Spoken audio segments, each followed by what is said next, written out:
Hello नमस्कार दोस्तों, मैं विकास आर्या। आज हम बात करेंगे आहड़ सभ्यता के बारे में। राजस्थान की ये प्रमुख सभ्यता है। पीलीबंगा के बाद सबसे फेमस सभ्यता आहड़ सभ्यता है। तो इसके बारे में हम डिटेल में बात करते हैं। चलिए शुरू करते हैं। तो आहड़ सभ्यता दोस्तों, ये स्थान है आहड़ उदयपुर के अंदर। आहड़ स्थान आपका उदयपुर के अंदर है। इसके अलावा यहाँ पर मैं बात करूँ नदी की, तो यहाँ पर एक आहड़ नदी है, उसी पर इसका नाम आहड़ पड़ा है। तो आहड़ नदी, बेड़च नदी और बनास नदी, इन नदियों के किनारे ये सभ्यता विकसित हुई है। तो दोस्तों, ये कुछ अलग नदियां नहीं है। जो स्टार्टिंग में उदयपुर से जो नदी निकलती है गोगुंदा की पहाड़ी से, उसी को आहड़ नदी बोलते हैं। और बाद में देखिए ये आहड़ नदी निकली है। बाद में ये आहड़ नदी उदय सागर में जाकर इकट्ठी होती है। और फिर उदय सागर से जो नदी निकलती है उसको बेड़च नदी बोलते हैं, बेड़च नदी। और बेड़च नदी बाद में जाकर बनास में मिल जाती है। तो ये आहड़ और बेड़च है, ये बनास की सहायक नदियां हैं दोस्तों। ठीक है, तो इन नदियों के किनारे ये सभ्यता आपकी विकसित हुई है। इसके अलावा इसकी 3 स्तरों पर खुदाई या उत्खनन किया गया था, जिससे 2 कालखंडों का पता लगता है। मतलब ये आहड़ सभ्यता से 2 कालखंडों का हमको पता लगता है। तो वो कालखंड कौन से हैं दोस्तों? एक तो है आपका ताम्रकालीन सभ्यता के अवशेष मिलते हैं। ताम्रकालीन सभ्यता के अवशेष मिलते हैं जो 4000 वर्ष पूर्व थी। इसके अलावा यहाँ पर लोह युगीन सभ्यता के अवशेष भी यहाँ पर मिलते हैं जो 3500 वर्ष पूर्व थी। इसका मतलब जो आहड़ सभ्यता आपकी, ये ताम्रकालीन व लोह युगीन दोनों सभ्यता थी। दोनों सभ्यता यहाँ पर विकसित हुई थी, ताम्रकालीन और लोह युगीन सभ्यता। इसके अलावा आहड़ सभ्यता के प्राचीन नाम की मैं बात करूं तो इसके प्राचीन नाम है ताम्रवती नगरी, क्योंकि यहाँ पर प्रमुख उद्योग थे वो तांबे धातु से बनी वस्तुओं के होते थे। प्रमुख तांबे धातु से बनी वस्तुओं के कारण इसी को ताम्रवती नगरी बोला गया है। इसके अलावा अघाटपुर नगरी या अघाट दुर्ग, यहाँ पर एक दुर्ग मिला है अघाट दुर्ग, तो इसके आसपास के परकोटे को अघाटपुर बोला गया है। तो इसके ये ढेर सारे नाम हैं। इसके अलावा कुछ उसके उपनाम भी है। ये जो सभ्यता मिली है, ये धूलकोट एक टिल्ला है, उस पर ये सभ्यता की खोज हुई है दोस्तों, इसलिए उसको धूलकोट की सभ्यता भी बोला गया है। इसके अलावा इस सभ्यता में बहुत बड़े बड़े मृत भांड मिले हैं, इसलिए इसको बड़े मृत भांडों की सभ्यता भी हमने नाम दिया है। इसके अलावा इसको एक और नाम दिया है कोठ व गोरे की सभ्यता। यहाँ पर जो अनाज वगैरह इकट्ठे करने के लिए जो व्यवस्था बनाई जाती थी उनको कोठे या गोरे बोलते थे, इसलिए यहाँ पर कोठ व गोरे की सभ्यता भी इसको बोला गया है दोस्तों। इसके अलावा इसको यहाँ पर खोजकर्ता वगैरह की बात करते हैं तो बनास संस्कृति, बनास नदी के किनारे मिली है, इसको बनास संस्कृति या आहड़ संस्कृति भी बोलेंगे हम। तो पुरातत्व वेदा है धीरज लाल सांगलिया, ये पूना विश्वविद्यालय के प्रोफेसर हैं। 1962 में उन्होंने इसका नाम दिया था बनास संस्कृति या आहड़ संस्कृति। पुरातत्व वेदा धीरज लाल सांगलिया ने इसको नाम दिया था। इसके अलावा इसको मर्तकों का टिल्ले की सभ्यता भी बोला गया है। मर्तकों का टिल्ला क्यों बोला गया है? क्योंकि जो धीरज लाल सांकलिया थे, उनको यहाँ पर 40 फीट का एक गड्ढा मिला, और 40 फीट का गड्ढा मिला तो जिसमें इसके 8 बार बसने व उजड़ने के प्रमाण मिले हैं। उस गड्ढे के अंदर 40 फीट का गड्ढा मिला है, उसमें इस सभ्यता के 8 बार उजड़ने और 8 बार बसने के प्रमाण मिले हैं, इसलिए उसको मर्तकों का टिल्ला नाम दिया गया है। तो दोस्तों, उपनाम मैं दोबारा याद करवा देता हूँ। धूलकोट की सभ्यता, बड़े मर्त भांडों की सभ्यता, कोठ व गोरे की सभ्यता, इसके अलावा बनास संस्कृति, आहड़ संस्कृति और मर्तकों के टिल्ले की भी संज्ञा इसको दी गई है दोस्तों। तो ये जो आहड़ सभ्यता थी दोस्तों, ये ग्रामीण सभ्यता थी। ये पॉइंट इंपॉर्टेंट है। जो हमने पीलीबंगा सभ्यता पढ़ी थी वो शहरी सभ्यता थी, लेकिन जो आपकी आहड़ सभ्यता ये ग्रामीण सभ्यता थी। यहाँ का जो अर्थव्यवस्था का जो मुख्य व्यवसाय था ये पशुपालन था। ठीक है। इसके अलावा आप बात करते हैं उत्खननकर्ता की। उत्खननकर्ता आपको ध्यान में रखने हैं, यहाँ से काफी क्वेश्चन आते हैं।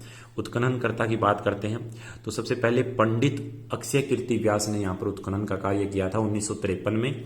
सर्वप्रथम आहड़ सभ्यता का उत्खनन करने का श्रेय दिया जाता है पंडित अक्षय कीर्ति व्यास को 1953 के अंदर। इसके अलावा इसके बाद रतन चंद्र अग्रवाल या आरसी अग्रवाल ने भी काम किया है। उन्होंने धूलकोट का जो टीला है, जिस पर आहड़ सभ्यता का सबसे बड़ा टीला है धूलकोट का टीला, तो यहाँ पर उन्होंने काम किया था, स्थानीय टीला था। ठीक है। और सर्वप्रथम इस टीले पर उन्होंने रतन चंद्र अग्रवाल या आरसी अग्रवाल ने काम किया था 1954 के अंदर, धूलकोट का टीला। इसके अलावा बात करें तो वीएन मिश्रा व धीरज लाल सांखलिया ने यहाँ पर काम किया 1961 से 62 के अंदर, और भारत सरकार ने इनको नियुक्त किया था वीएन मिश्रा और धीरज लाल सांखलिया को। इसके अलावा राज्य सरकार की तरफ से यहाँ पर 2 लोग थे, विजय कुमार व पीसी चक्रवर्ती।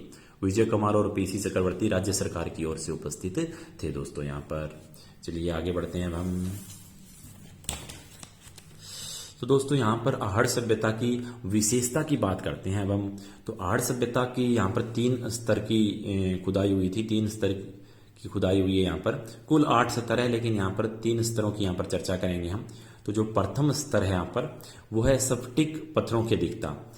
जो प्रथम स्तर है मतलब अंदर यहाँ पर खुदाई की गई तो यहाँ पर जो पत्थर मिले थे वो थे स्फटिक पत्थर। स्फटिक पत्थरों की अधिकता मिली थी।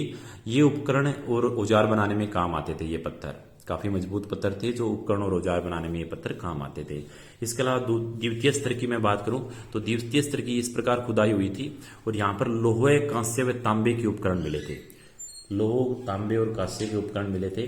और तीसरे प्रकार की जो सभ्यता थी वो यहाँ पर खुदाई करने से मिली है, तीसरा स्तर। और यहाँ पर मृत बांड के प्रमाण मिले हैं। मृत बांड के प्रमाण यहाँ पर मिले हैं।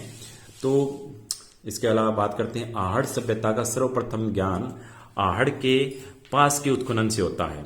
आहड़ जो क्षेत्र है उसके पास के उत्खनन से हमें आहड़ सभ्यता का सर्वप्रथम ज्ञान होता है। इसके अलावा कुछ और विशेषताएं हैं जिन पे हम चर्चा करते हैं कि यहाँ पर जो मकान है वो कच्ची ईंटों से निर्मित है। पत्थर की नींव, लकड़ी की दीवार व घास फूस की छत मिली है। यहाँ पर जो फर्श मिला है वो काली मिट्टी व बालू का प्रयोग उसके अंदर हुआ है। इसके अलावा अधिकांश मकान आयताकार थे, बोलो यहाँ पर आयताकार मकान हमको मिले हैं। इसके अलावा सामूहिक भोजन व्यवस्था के प्रमाण में यहाँ पर मिले हैं। जैसे एक मकान में एक से अधिक चूल्हे मिले हैं, इसका मतलब यहाँ पर सामूहिक भोजन होता होगा, अलग अलग चूल्हे पे अलग अलग पकवान बनते होंगे। इसके अलावा एक घर में 6 चूल्हे यहाँ पर मिले हैं। ठीक है, एक चूल्हे पर मानव की हथेली के निशान भी यहाँ पर हमको देखने को मिले हैं। इसके अलावा तांबे की थाली व दिए भी मिले हैं। तांबे की थाली व दिए भी मिले हैं। इसके अलावा बिना हत्थे का जलपात्र मिला है। तो ऐसा ही जलपात्र, बिना हत्थे का जलपात्र ईरान व बलूचिस्तान में खुदाई के अंदर भी मिला था। तो इससे हमें अंदाजा लगा सकते हैं कि आहड़ सभ्यता और इनके बीच आपस में कोई संबंध रहा होगा या समकालीन रही होगी ये सभ्यताएं।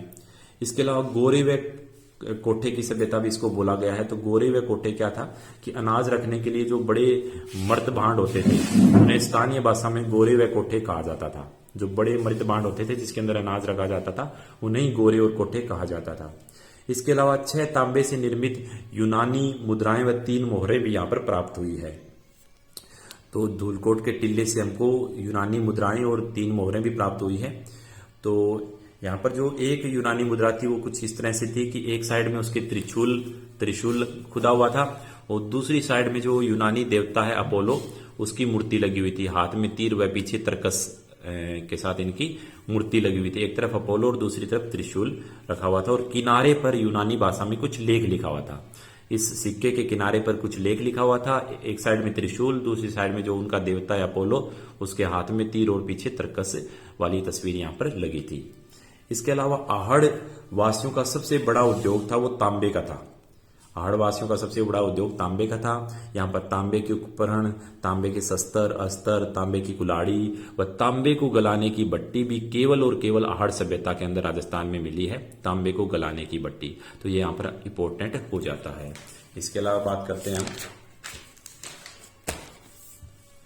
यहाँ पर बेल की आकृति भी मिली है। बेल की आकृति मिलती है। टेराकोटा पद्धति से निर्मित कुछ मूर्तियां मिलती है जिसमें बेल की आकृति बनी हुई है। तो पुरातत्व वेदा इस मूर्ति को बनासियल बुल की संज्ञा देते हैं। तो बनासियल बुल की इसको संज्ञा देते हैं क्योंकि बनास नदी के किनारे मिली है ना, इसलिए उसको बनासियल बुल की संज्ञा देते हैं इस बेल की आकृति को। इसके अलावा यहाँ के लोग जो शव को कपड़ों और आभूषणों सहित गाड़ने के प्रमाण यहाँ पर मिले हैं, जिनका सिर उत्तर दिशा में और पैर दक्षिण दिशा में होता था। पीलीबंगा में भी सेम ही था कि उत्तर दक्षिण में डालते थे शव को और कपड़ों और आभूषणों के साथ गाड़ते थे। तो सेम यहाँ पर मिला है चीजें। इसके अलावा कृषि से ये लोग परिचित थे। डॉक्टर गोपीनाथ शर्मा के अनुसार ज्वार और चावल के यहाँ पर प्रमाण मिले हैं। दोनों खाद्यान्न फसलें हैं, ज्वार और चावल, वहां के यहाँ पर प्रमाण मिले हैं। इसके अलावा यहाँ के लोग रंगाई और छपाई के व्यवसाय से भी परिचित थे। रंगाई और छपाई के व्यवसाय से भी परिचित थे। ये पॉइंट यहाँ पर इंपॉर्टेंट हो जाता है। इसके अलावा दोस्तों यहाँ पर एक बहुत ही इंपॉर्टेंट पॉइंट है कि चक्कर कूप पद्धति मिली है। चक्कर कूप पद्धति क्या होती है? ये पानी सुखाने की वैज्ञानिक पद्धति होती है। मान लो घर के अंदर बहुत ज्यादा अगर पानी चला जाए तो इस प्रकार ऊपर नीचे घड़ों को रखा जाता है और घड़े के अंदर सूखी मिट्टी रखी जाती है जो धीरे धीरे पानी को सोख लेती है। तो और घड़ों में पानी भर जाता है, तो इसको चक्कर कूप पद्धति बोला जाता है। ये वैज्ञानिक विधि होती है पानी सुखाने की, ये यहाँ पर मिली है। इसके अलावा टेराकोटा पद्धति में छोटी छोटी मूर्तियां होती है जो मिट्टी की बनी होती है, और इसके लिए राजस्थान का मोलेला गांव भी फेमस है। ठीक है। और डॉक्टर गोपीनाथ शर्मा के अनुसार यह जो सभ्यता है आहड़ की सभ्यता, ये नदी में बाढ़ के कारण खत्म हुई है। नदी में बाढ़ के कारण खत्म होने के प्रमाण इसके मिलते हैं। तो थैंक यू दोस्तों, जय हिंद, जय भारत।